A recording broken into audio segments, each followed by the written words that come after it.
Okay, hello, my name is Greg Nilgis, and this video today is going to be in support of Sonoran Desert Institute's FTE 1911 Advanced Armorers course. This is the week 5, and today's date is 16 March 2024. The reference that I used for this was SDI's week 5 lecture.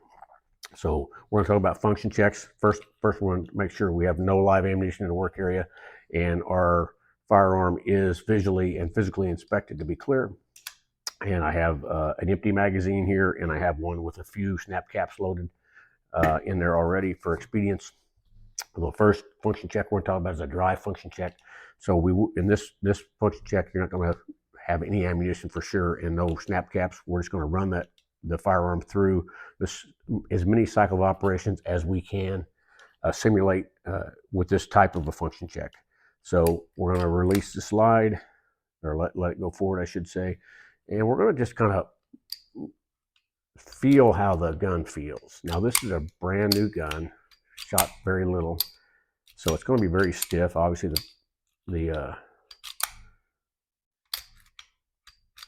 just feels a little. The slide's just really not broken in yet, but it feels like it should.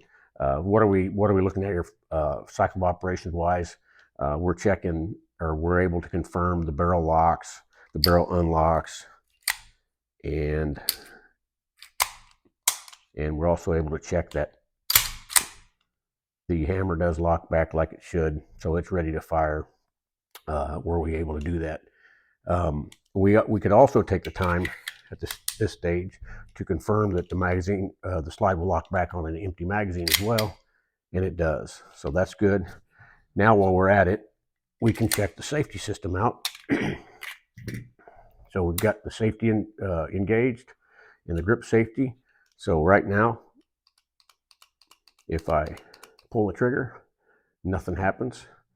If I disengage, just take the safety off and pull the trigger, nothing happens. So nothing happens there, and then we disengage all safeties. So the trigger and safety system works fine for the dry fire system. And now next we'll move on to the dummy function check. We've got three dummy snap caps in here. And now with that, we can check all steps of the cycle of operation. So first and foremost, we're going to run this as fast as we can. And right off the bat, we're going to go. And so right there, what we completed the feeding step, the chambering step, and the locking step. And next would be, and also we got the hammer cocked back. Next, we would simulate the firing, and I kick that out like it should. And we go on to the next one. And on the next one, what we're going to do is we're going to hold it back. We're going to hold the trigger back and check the disconnector as well.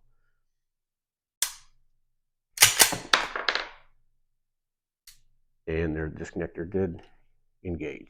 So it looks like that's working the way it should. Everything worked well there. All 8 cycles of operation, no defects or anything detected. So then we move on to live fire. And what we're checking for live fire is what we working the gun at speed and actually checking that it does ignite a cartridge. So we're going to apply all the 4 safety rules. Will always apply when we're live firing, and we're going to be checking we're going to first put one cartridge in.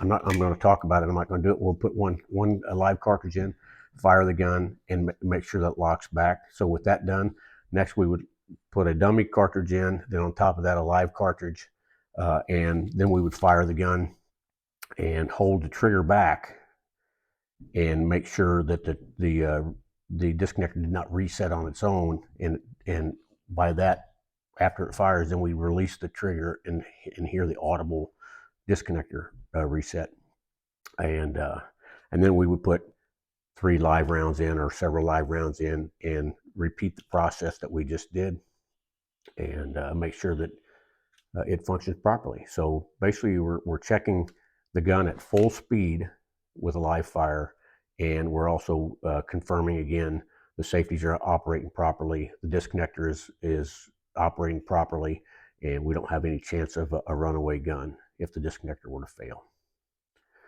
Okay, part 2 of the video, we have no live ammunition. Firearm is visually and physically inspected as free of any live ammunition. We're going to talk about the trigger and how it feels. So this is a subjective.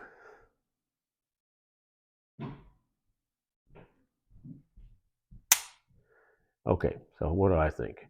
I evaluate a few things when I'm thinking about a trigger. How much take up it has before you reach the wall. If there's any creep when you reach the wall, and how crisp it is, and what the over travel's like. So I'll discuss the take up. There's a little take up, but it's not unusual. And as far as creep and crispness goes, it feels pretty good. It's not 100% clean as it could be, but it feels awful good. I'm used to firing striker fired guns, so almost any hammer fired trigger feels good compared to a striker gun. Over travel,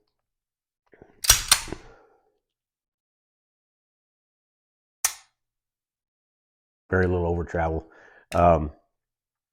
And as far as weight goes, I'm not really big on weight, but it feels okay. It's not light, but it's not heavy either. I like the crispness of a trigger more than I do the weight.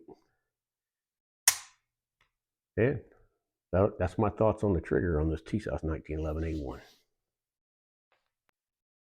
Okay, for part 3 of the video, again, no live ammunition, and we have a visual and physical inspection. We have a clear firearm. What we're going to do on this one is we're going to measure the barrel length, and I've already expedited the process a little bit by marking it. So again, we have a clear barrel. We're going to take an object, a straight object, and we're going to push it down to the breech face. And we're going to put a mark on the where the muzzle ends on that rod, on the rod. And instead of using a marker, I've actually put a piece of tape there.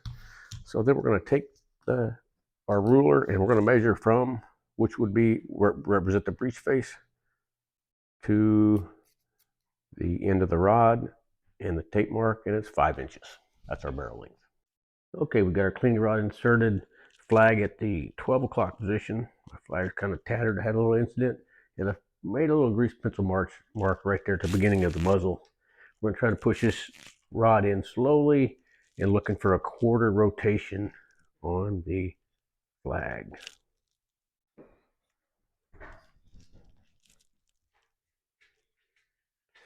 And that looks like about a quarter right there. I'll mark that. Okay, so I've done this a couple times because my measurements aren't coming out to be 4 inches. But I'm going to report what I'm finding because I'm pretty sure that I'm doing it right. My measurements, I've done it 2 or 3 times, and I'm getting between chalk marks about 3.2 to 3.3 inches with a quarter turn. So that gives us just under 13 inches, 1 in 13 twist. But that's the process. I'm not sure why I'm not getting this 1 in 16 twist, but it is what it is. So it could be that this isn't a 1 in 16 twist barrel. Like I said, I'm getting about 3.2 to 3.3 inches between my marks, and I've done it a number of times. Okay, part 5 of this video series, we are going to check the headspace on this TSOS 1911A1, and I have the pistol disassembled, and I've even taken the extractor out. That's optional. You don't need to do that. And so we have our go and a no-go gauge, and they are clearly marked. This is the go gauge. So we're going to insert our barrel as it would be, and I'm going to drop the go gauge in, starting it in the chamber, and I'm looking for the slide to drop down and lock in, or not the slide, but the barrel. And there it drops. So we confirmed it does lock up the go gauge, so that is good.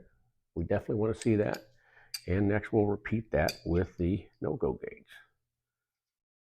And in this case, with a no-go gauge, we are looking for it not to drop into the lock lugs.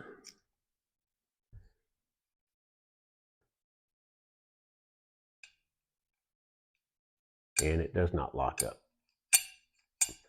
So the no-go gauge passes as it should, and you can also visually see that the barrel isn't going as close to the breech face as it, with the no-go gauge as it did with the go gauge. All right, and we've reassembled our firearm. It is still visually and physically inspected to be safe, and that concludes week 5.